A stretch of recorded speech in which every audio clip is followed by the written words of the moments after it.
Bonjour et bienvenue sur cette nouvelle émission. Aujourd'hui, on reçoit Maxime qui tient une chaîne YouTube NFG. Alors Maxime parle de rallye, c'est un pur passionné, il parle de sim racing, de championnat de France, de championnat du monde, il fait des débriefs, il fait des reportages, vous allez voir, Maxime est un passionné, et puis c'est quelqu'un qui connaît vraiment bien le rallye. Avec lui, on va passer un moment absolument formidable. Vous allez le découvrir, je vous encourage à aller voir ses réseaux sociaux, YouTube, Instagram, TikTok, il fait de la photo, bref, il fait plein de choses. Avant toute chose, je tenais à vous remercier, vous êtes de plus en plus nombreux à nous écouter sur YouTube et aussi sur les différentes plateformes de podcast, que ce soit Spotify, Apple Podcast. Alors vous êtes prêts? C'est parti, on part à la rencontre de Maxime.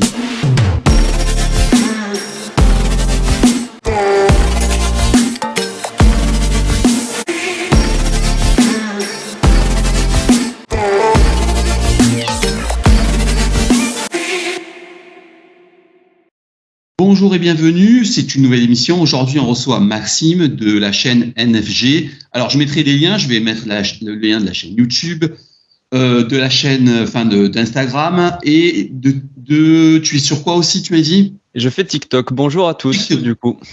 Voilà. Alors, moi, je suis tombé sur ta chaîne par pur hasard. C'était un site qui fermait un petit peu ses portes, qui nous avait conseillé ta chaîne.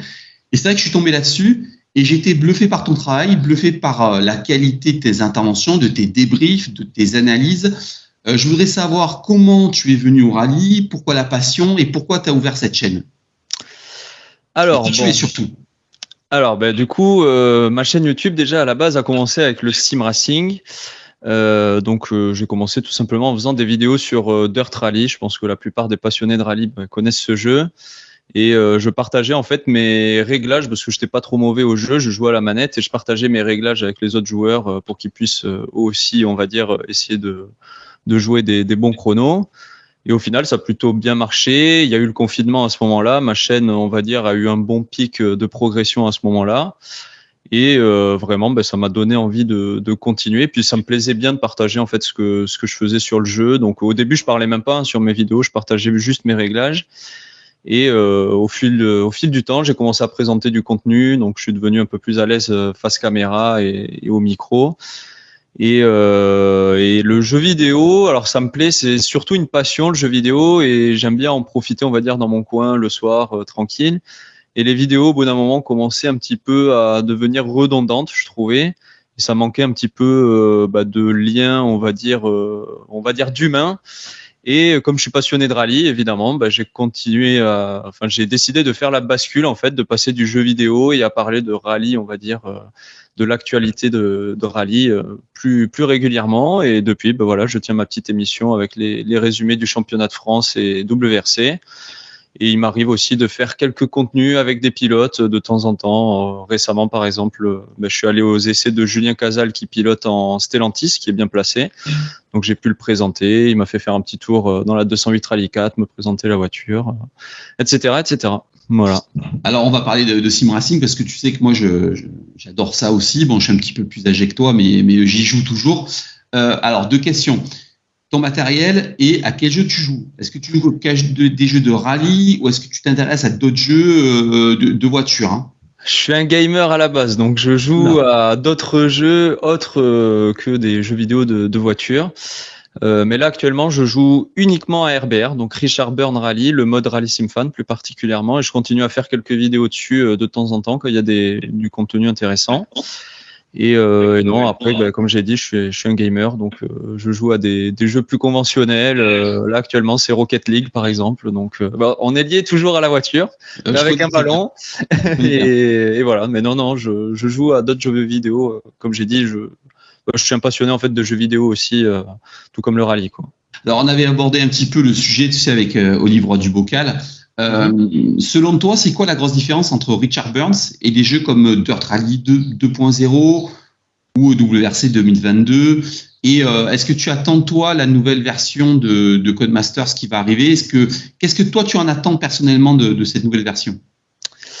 Alors déjà, pour commencer, par rapport aux différences, RBR, on va dire, se consacre vraiment, on va dire, à la communauté de passionnés de rallymen.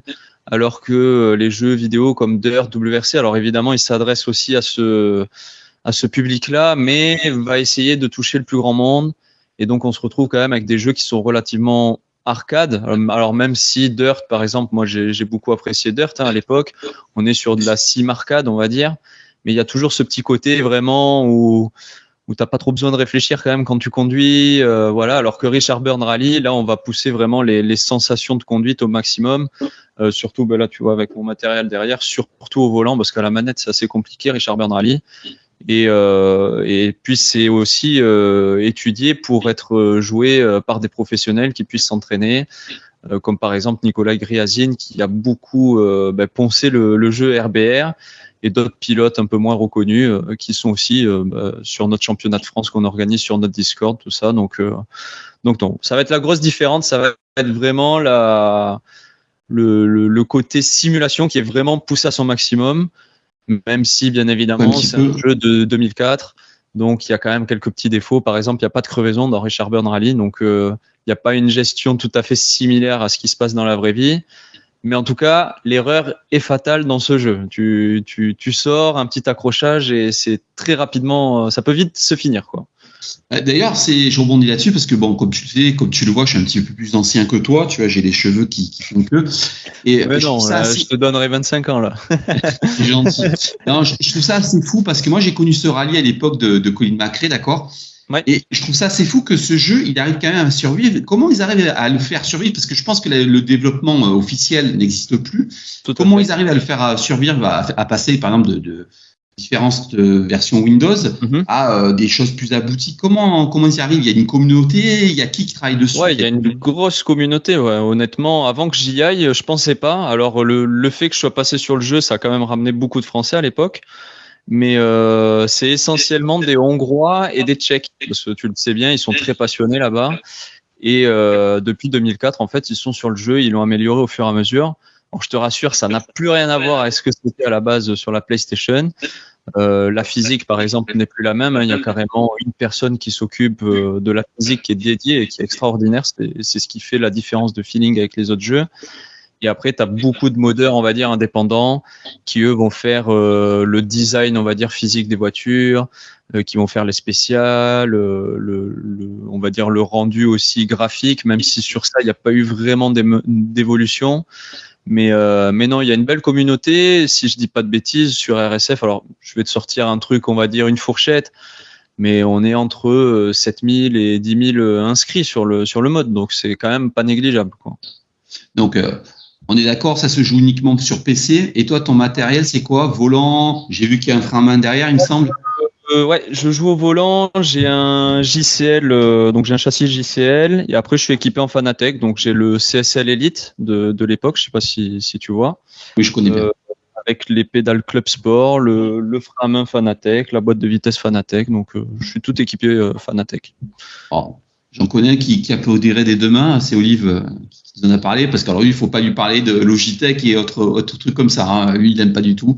Ouais, c'est pour ça que je passais direct sur du Fanatec. C'est mon premier matériel. Hein. Ça fait bien 4-5 ans que je l'ai et j'en suis entièrement satisfait. Tu vois, j'ai rien changé pour le moment. Donc. Et t'es pas passé comme moi, enfin, parce que moi, j'assume tout à fait. Hein. Moi, j'arrive moi, je joue depuis très longtemps aux jeux vidéo. Je joue à la manette. Ouais. Donc, et c'est vrai que j'étais arrivé à un moment donné où j'arrivais plus. Parce que la manette, ça a ses limites et moi, j'y connaissais rien du tout. Et bon, comme tout le monde, je suis allé au magasin du coin, j'ai acheté du Logitech. Hein. Ouais. Toi, t'es pas passé par ça. T'es pas monté en gamme. T'es allé directement. Moi, je suis monté direct, sur du Fanatec. Ouais. Donc, bon, à l'époque, j'avais le budget pour me permettre d'acheter ça d'un coup, mais ouais, j'avais envie d'avoir quelque chose. J'avais vu les retours et j'avais envie d'avoir quelque chose directement de sensiblement similaire à la réalité. J'avais vu que quand même c'était du matériel solide et qui offrait de bonnes sensations, donc j'étais passé directement sur ça. Bon, on va revenir au rallye parce que je sais que même si tu es un gros gamer, tu nous le dis, quelqu'un d'assez pointu, tu t'y connais bien. En fait, le rallye, tu t'y intéresses depuis combien de temps déjà? Alors, je m'y intéresse depuis tout petit, mais on va dire que vraiment, je consacre, on va dire, mes journées à ça depuis 3, 4, 5 ans, 4 ans plutôt, on va dire. Parce que quand j'étais petit, j'étais passionné, bien évidemment. Moi, j'ai vécu avec, on va dire, la carrière de Sébastien Loeb. Hein, donc, quand j'ai grandi, c'était lui qui était champion chaque année. Et bon, le rallye, ça a toujours été difficile d'accès, donc c'était pas non plus si facile de suivre ce qui se passait. Et mes parents n'étaient pas du tout passionnés, on va dire, par le rallye, même s'ils étaient passionnés par l'automobile en général.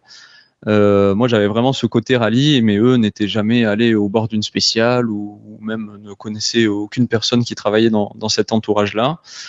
Et voilà, c'est venu petit à petit. J'ai toujours eu un attrait pour cette discipline parce que je suis aussi quelqu'un qui vient de la campagne et c'est quand même un sport assez rural, on va dire, assez rustre. Et donc un jour, je me suis dit, lance-toi, kiffe ta passion, c'est vraiment ce que t'aimes. Donc voilà, et j'ai décidé depuis 4 ans, on va dire, de m'investir à fond dans ma passion, ma manière du coup. Alors c'est très intéressant de te recevoir parce que tu vois, enfin je sais pas si tu as vu la vidéo que j'ai fait avant, j'ai reçu un grand monsieur du rallye qui s'appelle Christian Vella, c'était un journaliste j'irai la voir, qui a couvert l'époque, tu sais, des années 80, 90, même avant. Ouais. Et on était d'accord sur, on va passer un peu pour des vieux cons, hein, on a tous, tu vois. Je sais ce que tu vas dire à peu près, mais. Voilà, c'est mieux avant. Hein, c'était mieux avant que maintenant. Mais moi, j'aimerais savoir ce que toi, tu penses de l'évolution du WRC, parce que toi, tu as vraiment connu le WRC, on va dire, un petit peu 2.0 avec l'arrivée de Sébastien Loeb, jusqu'à maintenant les nouvelles hybrides. Qu'est-ce que toi, tu remarques et qu'est-ce que tu retiens du changement? Est-ce que tu trouves que c'est mieux? Est-ce que c'est moins bien? Est-ce que ça te plaît plus maintenant qu'avant? Explique-nous un peu ce que toi, tu retiens de ton époque à toi. Qui n'est pas tout à fait la mienne. Hein. Moi, j'assume tout à fait. Je suis plutôt début 2000, 90. Tout à fait. Oui, toi, tu as pu connaître, on va dire, l'avant 2000, on va dire. Moi, j'étais un peu petit pour ça. Donc, c'est vrai que c'est une autre génération. Mais non, aujourd'hui, alors moi, je suis avant tout passionné, même, je te dirais, de pilotage, parce que je faisais du karting, des choses comme ça, et c'est vraiment quelque chose qui me plaît, vraiment la notion de pilotage. Et le rallye, pour moi, c'est ce qu'il y a de plus pur, je pense, en notion de pilotage, même si aujourd'hui, ils prennent des notes, ils savent à peu près les virages, ils voient 15 fois les caméras avant de faire une spéciale.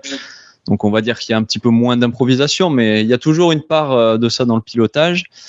Et pour ce qui est du rallye aujourd'hui, je pense que malgré tout, la discipline se perd un petit peu. La FIA a fait des mauvais choix, je trouve, par exemple avec l'hybride, même si c'est des voitures formidables. Je pense que c'était peut-être un peu tôt pour une transition de ce type-là. Et puis même, on va dire sur le contexte général de l'automobile, hein, l'électrique, c'est encore quelque chose qui n'est pas totalement maîtrisé. On ne connaît pas encore les tenants et aboutissants de cette technologie, les répercussions que ça aura peut-être dans le futur. Donc pour moi, ça a été un petit peu tôt, ils se sont un petit peu précipités pour être dans l'air du temps. Mais ça n'empêche que voilà, il y a toujours cette notion de pilotage et moi, c'est par-dessus tout ce que j'affectionne. Même si je serais totalement contre pour un passage à l'électrique dans un futur plus ou moins proche, parce qu'évidemment, le bruit, c'est ce qui participe aussi grandement aux émotions dans ce sport. Hein, donc, tu te mouilles pas trop parce que je pense que tu es dans la tranche des 99% qui sont pas pour le passage à l'électrique. Hein, je te rassure. Ah, c'est sûr, c'est sûr. Hein. Je pense qu'on est dans la plutôt du bon rallye, il y a très peu de personnes, je pense, qui apprécieraient de passer à l'électrique. J'ai pu assister d'ailleurs au Mont Blanc, à l'ADAC Opel, là, l'espèce de coupe où ils sont en électrique. Bon, on va dire que c'est quand même moins frissonnant, quoi, sur le bord de la spéciale. Non, mais moi, je vais être honnête avec toi, moi, je les ai pas vus, ces autos, hein, parce que moi, je suis dans le Var, j'ai pas eu l'occasion d'aller au bord des spéciales depuis un petit moment, je suis toujours à du Var, quelques trucs à droite à gauche. Mais est-ce que tu as vraiment une différence entre l'électrique et le thermique? Je parle pas de bruit, mais au niveau performance, est-ce que toi, tu as remarqué quelque chose de flagrant, hormis le fait que t'entends rien du tout, quoi? Tout à fait. Hein. Déjà, je le disais juste avant, c'est une technologie qui n'est pas encore maîtrisée. Et juste pour le Mont Blanc, pour te donner une idée, ils avaient un roadbook adapté pour ces voitures-là, puisqu'en fait, avec l'électrique, ils peuvent pas faire autant de kilomètres encore que les voitures à combustion classiques. Donc déjà, juste sur ce point-là, ça montre bien qu'il y a une faiblesse. Après, au niveau, on va dire, des passages sur le bord de la route, ça reste relativement intéressant. C'est des voitures de compétition, donc c'est quand même des châssis affûtés, même si la philosophie était un petit peu différente. Et bon, là aussi, c'est une coupe, on va dire, avec des voitures peu puissantes. Hein, c'est pas non plus des monstres de puissance. Donc voilà, ça manque encore de quelque chose, mais comme je l'ai dit, moi, c'est surtout le bruit. Je pense que ça participe beaucoup aux sensations et le bruit, c'est surtout quelque chose qui a toujours fait partie de l'histoire de l'automobile depuis quasiment sa création. Donc, pour moi, ça va de pair en fait. Alors, on a parlé un petit peu du rallye, ce que tu en pensais. Moi, j'aimerais qu'on revienne aussi sur le format des rallyes. Et sur les rallyes, parce que je sais pas si tu sais, il a été annoncé chez Auto Hebdo que, par exemple, l'Estonie, qui est pour moi un des plus beaux rallyes du championnat du monde, risquait de disparaître. Toi, tu as connu l'époque Sébastien Loeb, les débuts de Sébastien Loeb. Il y a eu de nombreux changements. Moi, il y a un rallye qui a disparu que je trouve ça absolument. Non, mais des rallyes qui ont disparu. Le San Remo, j'étais attaché au San Remo, le Tour de Corse, plus récemment la Pologne, qui était un rallye de folie. Toi, quel regard tu portes depuis que tu t'intéresses au rallye sur ces nombreux changements? Parce que, pour être honnête avec toi, alors, on va y revenir avec Guillaume Lafay. Tu sais quelqu'un, on va revenir un peu sur l'évolution du WRC. Moi, il y a des choses qui me posent problème. Les engagements des voitures. Je comprends pas qu'on aille faire un rallye au Mexique, même si c'est un pays de passionnés avec 30 voitures au départ. Le championnat du monde, tu vois, le WRC2, je trouve que c'est un petit peu compliqué à comprendre le règlement. Alors, un coup on vient pas. Qu'est-ce que toi, tu penses de l'évolution des formats des rallyes en général, plus que l'époque, en fait? Bon, honnêtement, je trouve le format quand même relativement intéressant. Alors, c'est sûr que c'est plus la même philosophie que l'époque. Moi, je pense où il y a un problème, surtout avant de parler de format, c'est dans le format comment les voitures, on va dire, sont, comment dire. Je trouve que ça manque d'assistance en fait, tout simplement, parce que tu vas avoir des rallyes. Il y a juste à voir le Kenya, qui est un rallye hyper cassant. Déjà, les voitures sont pas adaptées. Et il n'y a pas d'assistance, on va dire, comme il pouvait y avoir à l'époque, où tu pouvais changer une roue quand même entre une spéciale, machin, assez facilement. Si tu avais besoin de matos aussi, changer, c'était possible. Enfin voilà, il y a beaucoup de contraintes. Moi, c'est ce qui me dérange avant tout sur l'évolution du rallye, c'est surtout toutes les contraintes qu'on impose en fait à cette discipline au fur et à mesure. Parce que comme je l'ai dit, c'est quand même une discipline qui vient d'un milieu rural, qui est assez rustre et qui est assez, on va dire, à la débrouillarde. Quand on regarde les reportages de l'époque, c'est vraiment ça. En fait, c'est de la débrouille et c'est essayer d'arriver jusqu'au bout. Et je trouve qu'on perd un peu cette notion, on va dire, de aller jusqu'au bout, un peu à l'ancienne, avec des rallyes très éprouvants. Et là, on se rapproche un peu plus du circuit où il faut mémoriser par cœur la spéciale, machin, où ça va être du time attack, en fait, tout simplement. Mais bon, après, sinon, le format des rallyes en général, ça me pose pas de problème. Pour revenir aussi sur ce que tu disais sur les changements d'épreuves qu'il peut y avoir, moi, ça me dérange pas trop parce que ça permet aussi de découvrir d'autres pays. Même si, évidemment, il faut trouver un compromis avec les spéciales, enfin, les rallyes mythiques et trouver de la nouveauté et changer chaque année. Voilà. Moi, ce qui me dérange le plus, c'est si un jour la FIA se plie, on va dire, à l'argent, comme ils voulaient le faire au début avec le rallye d'Arabie Saoudite. Voilà, bon, c'est pas vraiment un rallye de passionnés de rallye, on le sait très bien, et il y a des pourparlers pour ça. Donc voilà, moi ça me dérange un peu plus sur ce point-là, on va dire. Tant que ça respecte, on va dire, les passionnés, les rallyes qui kiffent cette discipline, moi ça me va. Hein. Et après, voilà, faut que ça tourne évidemment pour que chaque pays ait un peu sa chance tous les 5 ans, on va dire, ou j'en sais rien, quoi. Tu retiens toi de la première partie de saison? Alors tu sais, je vais être encore pour le vieux con. Tu iras voir l'interview avec Christian Vella qu'on a fait. Moi, au début des années 2000, quand les premières WRC sont arrivées, parce que moi je découpe ça en plusieurs catégories. Il y a eu les WRC, les premières générations avec les Subaru, les Ford Focus qui sont arrivés. L'Escort, l'ancienne Escort. Après, il y a eu les 2.0 avec les 206 WRC, tout ça. Les troisième génération de 2017 et puis maintenant les hybrides. Et c'est vrai qu'à l'époque, au départ, je sais pas si tu as vu un peu les rallyes dans les vidéos, sur un San Remo, il y avait 10 mecs qui étaient capables de gagner. Moi, je suis un petit peu frustré sur cette saison où j'ai vraiment l'impression, je sais pas si tu as cette impression-là, où le marquage se fait de plus en plus. Alors, j'ai résumé. Il y a Toyota, et puis après, il y a un petit peu le reste du monde. Est-ce que toi, tu analyses cette première partie de saison un petit peu comme ça?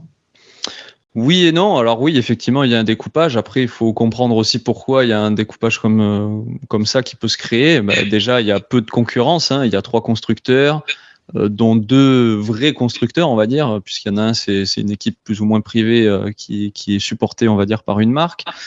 Il y a aussi le fait qu'on ait un seul manufacturier de pneus. Faut pas oublier que non plus, par exemple, à l'époque, comme tu parlais avec les Subaru, tout ça, il y avait plusieurs marques de pneus. Et certaines voitures, malheureusement, vont être plus adaptées avec aussi des chaussures, on va dire, différentes. Je sais pas, Subaru à l'époque roulait avec Pirelli, sûrement parce que les Pirelli leur convenaient mieux que des Michelin, tu vois, parce qu'ils ont quand même réussi à gagner des championnats avec ça. Enfin, un championnat, je sais plus exactement.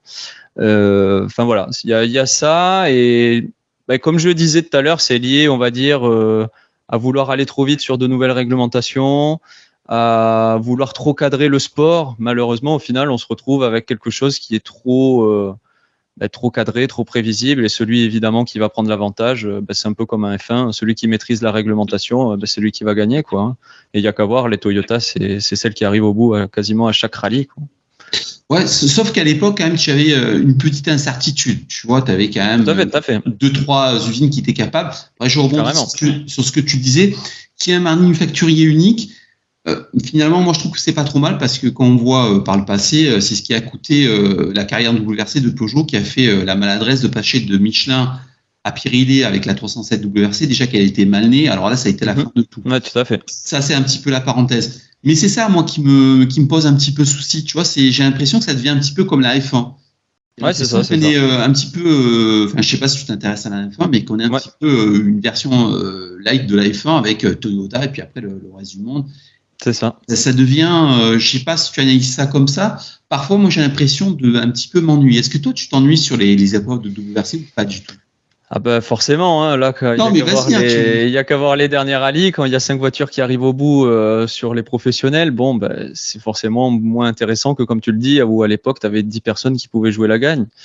Donc, non, je peux être que d'accord avec ce constat-là, mais comme j'ai dit, c'est dû à la réglementation, dû aux règlements aussi qui sont imposés aux voitures, comme j'ai dit, à partir du moment où il y en a un, il a compris comment ça fonctionnait bien, forcément, il va se démarquer par rapport aux autres. Parce qu'après, chez Toyota, je pense qu'il y a 3 pilotes qui peuvent jouer la victoire à chaque fois, parce qu'Elfyn Evans, c'est pas non plus un manche, on va dire. Je pense qu'il a pas la même carrure qu'un Rovanperä et un Ogier, et c'est pour ça qu'il est un petit peu en retrait, un petit peu en difficulté, parce qu'il est quand même passé pas loin la fois où il était sorti à Monza et où il rate de peu le championnat du monde. Je pense que ça lui a mis un coup sur sa carrière. Il est un petit peu plus en retrait maintenant. Mais ouais, sinon, il y a vraiment une domination de Toyota, même si dans les autres écuries, tu as un Tanak qui est champion du monde et qui a quand même une grande maîtrise des rallyes, parce que je trouve que depuis le début de saison, il fait quand même des choses fabuleuses avec la Ford. Et du côté de Hyundai, où tu as quand même un Thierry Neuville, un Lapie qui est quand même pas mal expérimenté, et alors un Sordo qui, lui, a vraiment beaucoup d'expérience.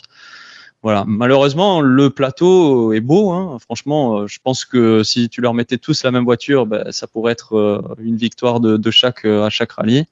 Malheureusement, ils n'ont pas tous les mêmes outils pour arriver à leur fin.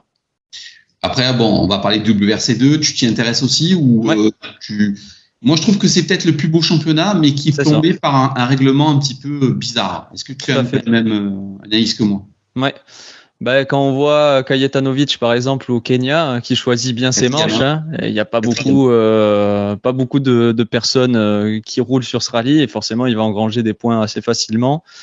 Donc ouais, il y a un problème de règlement. Après, étant donné que c'est la deuxième division, on va dire, ils pâtissent un petit peu de ça. Hein. Donc après, au niveau de la concurrence et des voitures, il y a beaucoup de constructeurs, il y a beaucoup de pilotes, des jeunes comme des expérimentés. Donc, c'est vraiment intéressant. Cette année, on a un beau championnat. Et je pense que jusqu'à la fin, ça va être indécis entre déjà Johan Rossel, Solberg. On a aussi Greensmith aussi qui était bien parti. Et attention, Mikkelsen, s'il trouve le budget pour la fin de saison, il peut revenir très fort, je pense. Je vais te lancer sur un sujet que tu connais bien parce que je sais que tu es très pointu, c'est le championnat de France. Alors moi, je ne l'ai pas abordé parce que je suis de façon un petit peu avec plus le cœur que la raison. Donc c'est un petit peu. Parle-nous du championnat de France parce qu'à chaque fois, je sais que tu en parles de façon excellente, que tu es très pointu, que tu connais très bien la discipline. Ouais. Est-ce que tu commences qu'est-ce que tu penses de ce premier bloc de championnat de France? Parce qu'après, il reste le Mont-Blanc, il va rester les Cévennes, il va rester le Var. Je crois qu'il m'en manque un ou je dis une bêtise. Ouais. Qu'est-ce que tu as pensé de cette première partie de saison qui a été jamais autant disputée, j'ai l'impression, en gros? Ça faisait un moment en tout cas que c'était pas aussi disputé, même si l'année dernière il y avait quand même eu une belle saison avec moins de prétendants à la victoire quand même. Voilà, je pense que cette année on a une belle saison parce que beaucoup de prétendants à la victoire. On a quand même un Camilli qui est revenu, qui a déjà roulé en WRC. On a des jeunes talents comme Rossel ou Margueillan qui vraiment surperforment pour leur peu de roulage, on va dire, dans ces voitures-là, je trouve. Et évidemment, on a un Bonato ultra expérimenté qui continue de gagner encore et encore. C'est dommage que Giordano, malheureusement, n'ait pas pu continuer cette année, cette saison, parce que ça aurait vraiment redistribué, je pense, les cartes. Et là, on aurait eu encore plus un championnat intéressant. Mais non, moi j'aime bien là le championnat de France. Je pense que c'est un des championnats les plus corsés actuellement en Europe. Donc non, je pense qu'il faut profiter de ça. Et ça arrive pas tout le temps, puisque comme tu le disais, il y a quelques années, c'était peut-être pas aussi serré. Et c'est pareil pour la terre qui est quand même moins, on va dire, diffusée par rapport à l'asphalte. On a quand même là un championnat assez serré avec beaucoup de prétendants à la gagne. Même si on a eu des pilotes comme Bernardi, par exemple, qui ont été un peu plus en difficulté, on a quand même des Franceschi, ça roule très bien. Todeschini, ça roule très très bien aussi. Margueillan, n'en parlons pas. Maintenant qu'il a une voiture, on va dire, au niveau, ça marche très fort. Donc non, on a des championnats vachement serrés, des belles épreuves aussi, même si certains disent que pour la Terre, étant donné qu'on n'a pas les mêmes types de reconnaissance par rapport au championnat du monde ou en ERC, ça peut poser problème. Mais je pense qu'on a des beaux championnats relevés, en tout cas avec de la concurrence et qui forcent les pilotes à se dépasser entre eux. C'est bien que tu parles du championnat de France Terre, parce que moi je m'y intéresse. Moi c'est mon rituel, je vais toujours voir le Terre de Vaucluse, j'adore ça. Ouais. Je trouve que c'est un super championnat. C'est vrai qu'on n'en parle pas assez, on en parle toujours de l'asphalte. Ouais, mais tout à fait. C'est vrai que cette année, la bagarre entre Camille, Hugo Margaillan, Rossel, Bonato est absolument splendide. Moi j'ai un seul regret, c'est que Siamin ne soit pas venu. Ouais, alors, tout à fait. pas que ce soit trop tôt ou trop tard d'aller en championnat du monde, mais moi j'aurais voulu le voir sur la saison complète en championnat de France, parce qu'un titre de champion de France, ça ne se refuse pas. Tout à fait. Et je pense qu'il avait le potentiel cette année pour le gagner largement, parce que la Polo marchait super bien. Hein. Il a repris celle de Giordano, donc on sait qu'elle était performante, même si la C3 a eu des évos grâce au championnat du monde avec Johan Rossel, par exemple, pour concurrencer la Fabia RS. Mais ouais, carrément, Siamin, c'est dommage. Moi aussi, j'ai pas trop compris au début. Après, chacun ses choix, et je pense que la FFSA aussi l'a peut-être conseillé dans ses choix. Mais il avait clairement le potentiel pour gagner un championnat de France, pardon. Et il avait la connaissance du terrain, la voiture qu'il faut, le team qu'il faut. Donc c'est dommage. Mais en tout cas, le choix de partir en championnat du monde n'est pas déconnant non plus, parce qu'il a réussi à s'illustrer, même si ça s'est pas bien fini en Croatie, par exemple. Mais ouais, je suis un peu aussi indécis, un peu partagé comme toi sur ce sujet-là. Il avait la potentiel, en tout cas, d'inscrire au moins sur son palmarès un titre. Et après, pourquoi pas essayer de conquérir le monde. Moi, je l'aurais fait plutôt comme ça aussi, mais après, bon, voilà. Moi, je suis pas dans les petits papiers. Peut-être qu'il a eu des opportunités qui se refusent pas aussi non plus. Donc, je sais pas. Moi, Nicolas, c'est quelqu'un que je suis depuis ses débuts. En fait, je l'avais interviewé, de façon régulière, je l'ai interviewé. Et paradoxalement, autant la Polo GTR5, c'est peut-être l'arme absolue en championnat de France, sur l'asphalte. Ouais. Autant en mondial, ça l'est plus. Et moi, je trouve que le choix de partir en mondial avec cette Polo, c'était peut-être pas le meilleur des choix. Tu vois, et tout de même, un titre de champion de France, ça ne se refuse pas. Et puis, tu vois, quelque part, ça l'aurait légitimé. Tu vois, tu gagnes en France, devant Bonato. Ouais, c'est ça.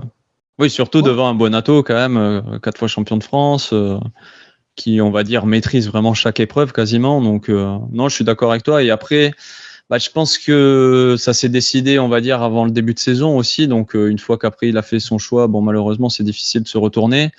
Mais comme il y a eu l'arrivée de la Fabia RS qui a quand même chamboulé pas mal la hiérarchie des Rallye 2, même si les Skoda R5 marchaient très très bien déjà à l'époque, la C3 forcément a eu des évos entre temps, et c'est vrai que la Polo est devenue moins compétitive là en l'espace de 6 mois. Donc est-ce que ça a joué aussi ça? Donc je sais pas. Ouais. Mais en tout cas, c'est vrai que le championnat de France était clairement jouable, même avec une Polo, je pense, actuelle, quoi. Ouais, de toute façon, la Polo, on le sait, c'est l'arme absolue. Ça a été l'arme absolue. Ça a été la meilleure des Rallye 2 ou R5 qui a été construite. Mais le problème, c'est qu'elle a plus d'évo depuis quelques années. Depuis que les Skoda là règnent, évidemment, ils ont privilégié un petit peu ce châssis-là plutôt que la Polo, c'est clair. Donc, du coup, je vais un petit peu te provoquer tes pronos pour la fin de saison sur le championnat de France Terre et Asphalte. Bonato est bien parti, hein, malheureusement. Je pense que malheureusement, je pense qu'en tout cas, il est bien parti. Tu sais d'où je suis. Hein. Ah, tout à fait.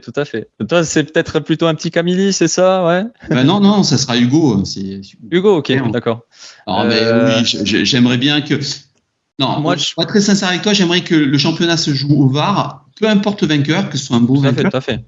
Mais que ça nous, après que ce soit Hugo ou Bonato, ce sont de beaux vainqueurs. Je pense que pour Eric Camille, que j'ai interviewé, qui est quelqu'un d'assez charmant, j'ai l'impression que c'est un petit peu comme Delecourt à l'époque de son passage du championnat du monde en championnat de France. Ouais.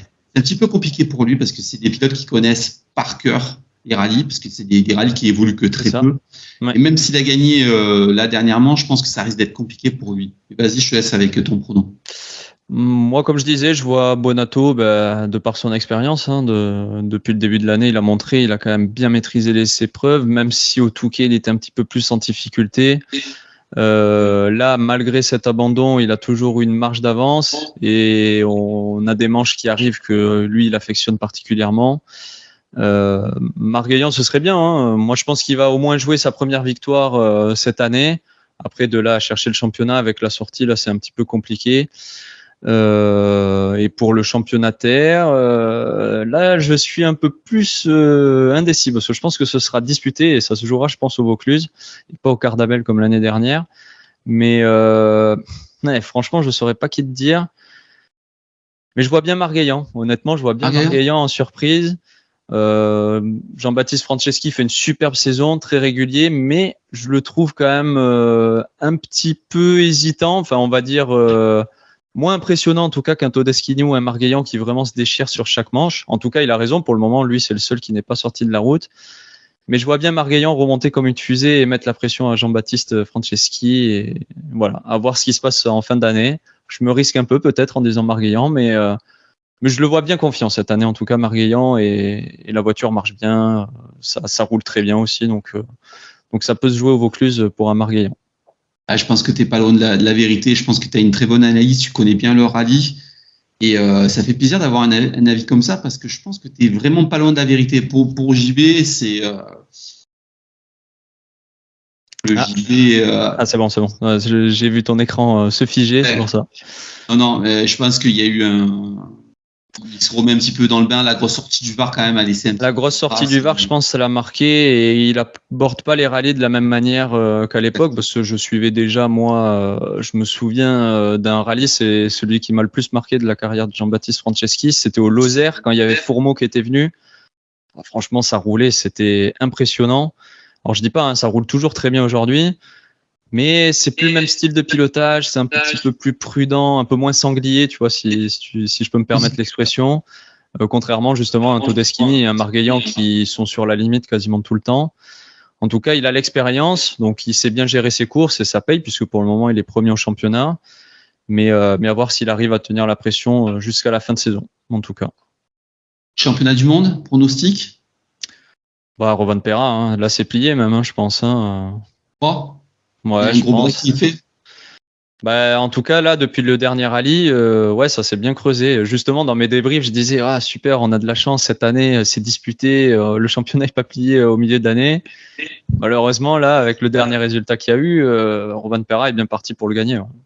Je vois pas qui peut le gagner, franchement, ça, à la place. Le seul que je verrai gagner, c'est presque Ogier s'il fait une saison complète jusqu'en fin de saison, parce que celui qui est au-dessus de tout le monde cette année, c'est Ogier.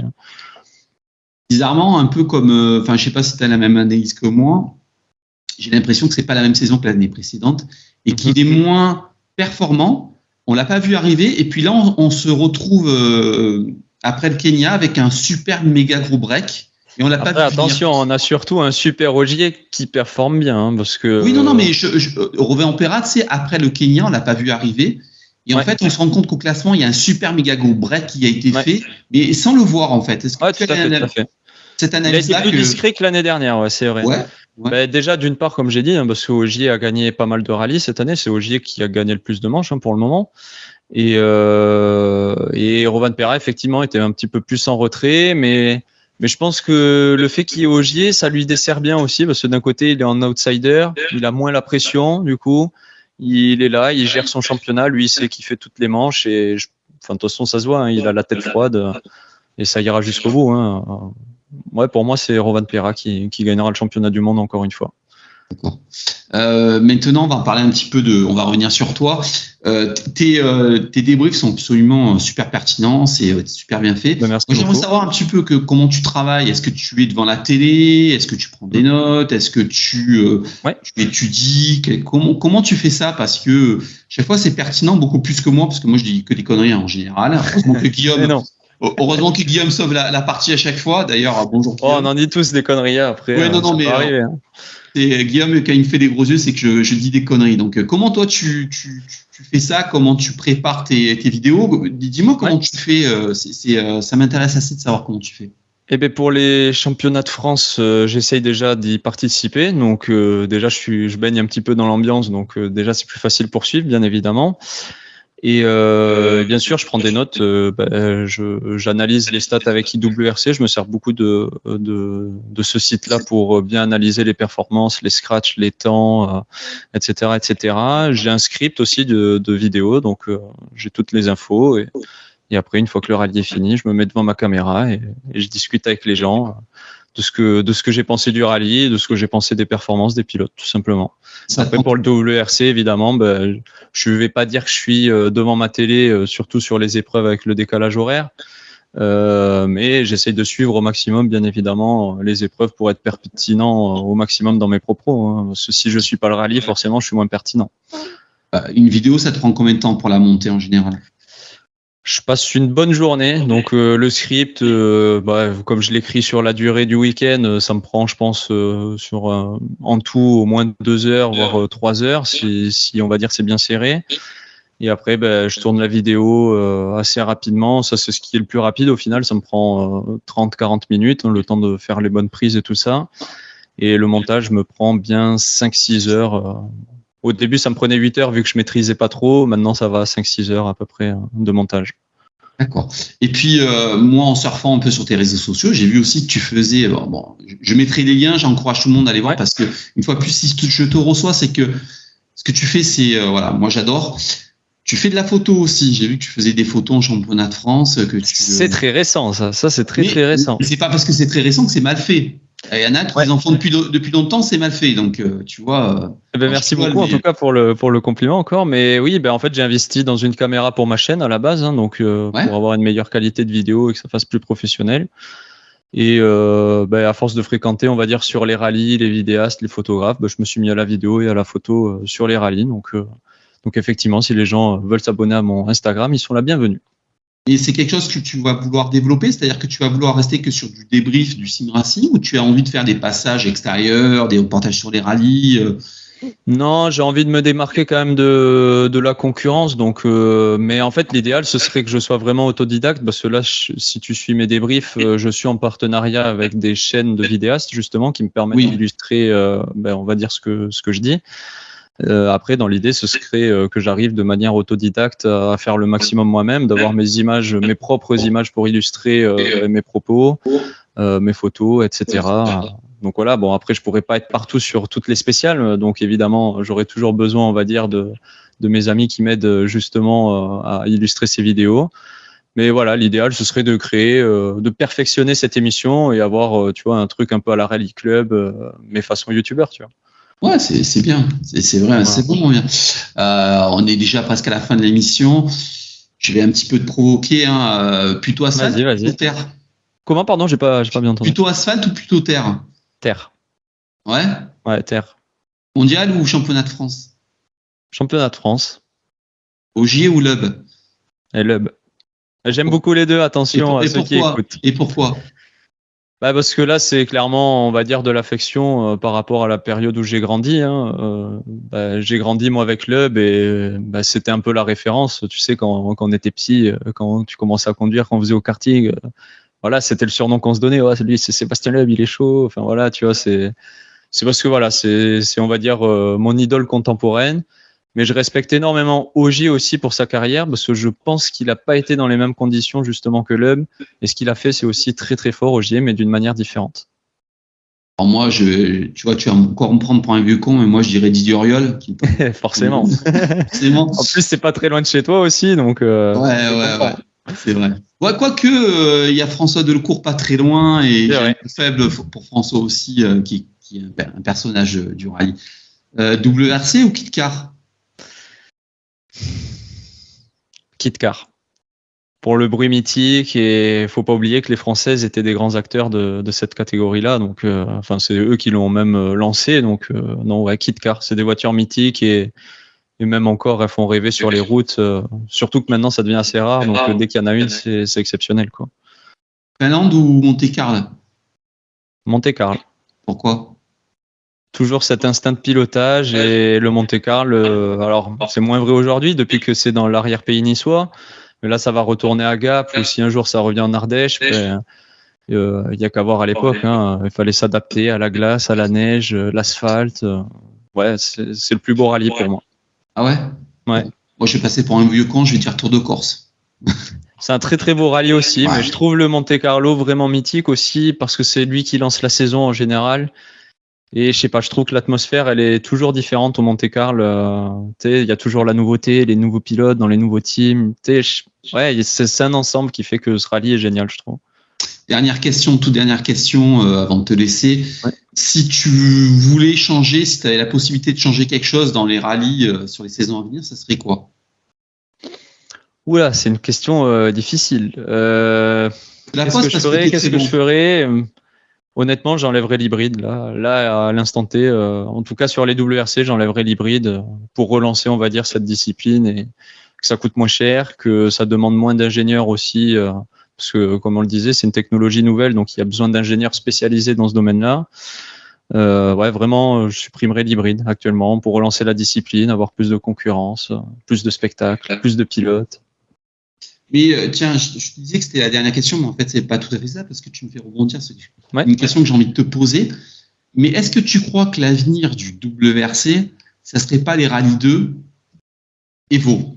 Parce que quand tu vois, je sais pas si début des années 2000, c'est 97, c'est l'introduction des WRC.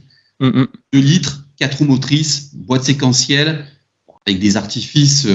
Après, il y a eu les 2.0 avec l'arrivée des 206 WRC, les palettes de volants, des différentiels pilotés, tout ça. Est-ce que tu penses que, parce que moi j'ai discuté, j'ai entendu dire qu'aujourd'hui une WRC hybride frôlait le million d'euros.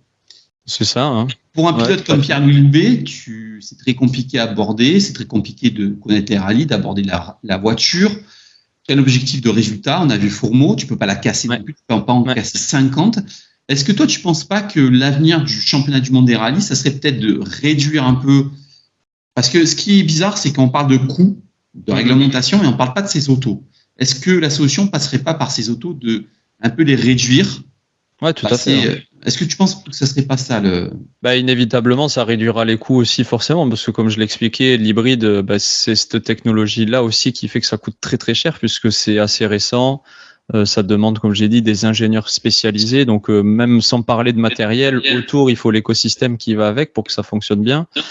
Mais si, en fait, on se retrouve un peu dans la même configuration que l'époque du groupe B, où on est arrivé, on a des monstres de puissance, parce que tu vois, les WRC+, celles qui se sont arrêtées la génération précédente, on pensait que ce seraient les voitures les plus puissantes, mais au final, on se rend compte que les hybrides font quasiment les mêmes temps. C'est des voitures qui sont très, très bien abouties aussi. Donc je pense qu'il y aura une régression forcément pour rééquilibrer les choses et relancer un petit peu la dynamique du championnat. Et comme on l'a dit tout à l'heure, le WRC2 en l'état actuel, en tout cas cette année, est plus intéressant que le Rallye 1. Donc je pense qu'on va passer par cette étape-là inévitablement. Maxime, ça a été un vrai plaisir parce que merci beaucoup. Au-delà du youtubeur que je connaissais, parce que moi je t'ai connu sur YouTube, il y a un vrai passionné, quelqu'un qui connaît vraiment bien le rallye, même si ça fait pas si longtemps que ça que tu es dedans. Hein. Ouais, tout à fait. Ouais. Du moins que je m'y investis à 100%. Ouais. Alors une fois de plus, j'encourage tout le monde à aller voir ta chaîne YouTube, Instagram, tes différents réseaux sociaux. Je les mettrai sous la vidéo quand elle sortira. Ouais. Ça a été un vrai plaisir de te recevoir. Pour moi, ce n'est pas une chaîne concurrente. Pour moi, le rallye, c'est au plus les gens parlent de rallye de manière différente, parce que tu sais, par exemple, j'ai un site d'info. Ouais. À côté de moi, il y a Rallye Sport, il y en a eu d'autres. Tout à fait. Moi, on n'est pas concurrents, on est complémentaires. Je trouve que ta chaîne est absolument formidable. Tu parles de jeux vidéo, tu parles de championnat de monde, de championnat de France, tu fais beaucoup de choses et c'est très bien fait. C'est pour ça que je voulais te recevoir. Ça a été un vrai plaisir. Une fois de plus, je te remercie. Merci beaucoup en tout cas de m'avoir invité. C'était avec plaisir et comme tu le dis, plus on parle rallye et mieux ce sera. D'ailleurs, ça me fait rebondir pour compléter avec le tout début de ton émission où tu me demandais pourquoi je me suis lancé sur cette chaîne YouTube. C'est parce que je trouve qu'on parle pas assez de rallye justement et c'est une si belle passion, un si beau sport avec une véritable histoire et je trouve que ça perd de son charme d'année en année et voilà. Moi, j'essaye de mettre ma petite pierre à l'édifice comme je peux pour pouvoir redynamiser, on va dire, ce sport-là. Écoute, si un jour le cœur t'en dit, tu seras une fois de plus le bienvenu avec Guillaume Lafay, qu'on fait peut-être pas des débriefings parce que toi tu les fais aussi, mais si un jour on vient parler de WRC ou d'autres choses, ça sera un vrai plaisir de te recevoir. Avec plaisir. Une fois de plus, merci, à très bientôt. Merci beaucoup Fabien en tout cas, et à bientôt. Ciao, ciao. Salut.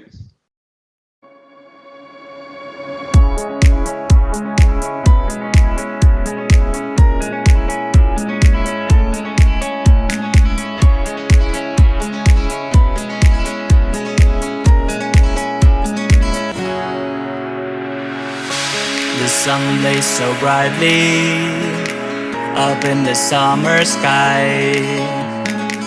I shouted at the mountains, watch me shine and fly. But then cracked the thunder and the heavens cried. Our world torn asunder, her heart said goodbye. Now I'm standing in our ashes, feeling the sunshine once again. I move to the horizon, feeling the sunshine once again. Feeling the sunshine once again. Feeling the sunshine once again.